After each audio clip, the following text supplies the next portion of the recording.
I personalize the environment in my classroom by getting to know my students. On day one, we take pictures and we fill out an interest survey of their top 3 interests or important special things about them. With the challenge, I'll know their name and their interest by the next day so I can start planning my lessons based on their interests, not my interests.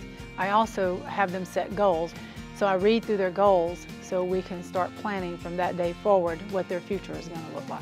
The students want to be there. They see a positive learning environment and an environment that students feel warm, welcome, and appreciated in. Students support students. When the kids feed off each other in class, it just is so exciting and heartfelt. You're like, I did my job. I've got the kids thinking, I got them problem solving, I have them making decisions, and this is their future, and I will hopefully get to be a part of it. I personalize my teaching by recognizing that students have various learning styles. I address those needs by having various activities throughout any given class period. We're probably going to jump from anywhere from 3 to 6 different activities throughout the class period. And one of the most effective ways for them to experience history is to place themselves in the shoes of people from the past. In groups, students do all sorts of activities. They're discussing, they have opinions, they're evaluating. In a full class discussion, we might do something like a Socratic seminar where the kids will bounce questions off each other and they're the ones who are leading the discussion. If I'm doing my job well and they're doing their job well, I'm just facilitating the classroom while they are doing the learning and experiencing the history.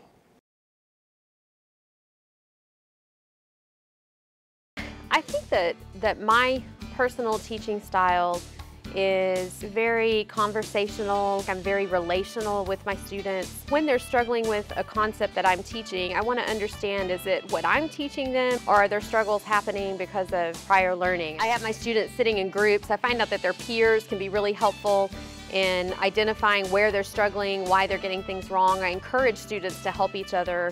I don't think there's a big secret to being a good teacher. I think teachers that truly care about the kids, the teachers that really love what they're teaching, that's where it's at. The students who I teach are really among the first generation in their families to be graduating from high school and trying to achieve some kind of degree beyond that. So when one of my kids goes to college, not only are they changing their own future, they're really changing a family tree. Well, the first thing I do when I'm personalizing learning for my students, I make sure that I remember that my kids are much more than a collection of data points. I get to know them. I look at their academic records. I talk to their former teachers.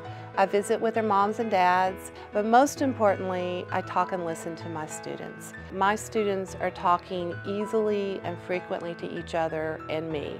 And most of the time it is academic. But I make a point of also making sure that I'm checking in on them. And after I have all that information together, I put together a really cohesive plan for my classroom so I can meet the needs of all my kids. Their words and their emotions and the way they talk to me when they're walking out the door, the lightness in the step or even the sparkle in their eye, tell me I've done my job. There's no other feeling in the world than when a kid stops by and says, thanks. Thanks for being my teacher. When teachers talk about personalizing instructions based on individual needs, they usually just talk about academics, such as modifying lessons, giving more time, or giving students choices. But I've come to discover this year that differentiation is more than that. Differentiation includes how a student approaches the classroom. I pay attention to each student and see what that student needs. Does that student need a word of encouragement that day? Does that student need more time that day? Does that student need a pat on the back? So you have to know your students. You have to have a relationship with your students, and I'm there to reach the needs of each one of my kids. What makes me smile at the end of the day is remembering how my students looked when they walked out the door and when they told me on the way out, "Have a good day, Mrs. Smith," because I know that they had a good day.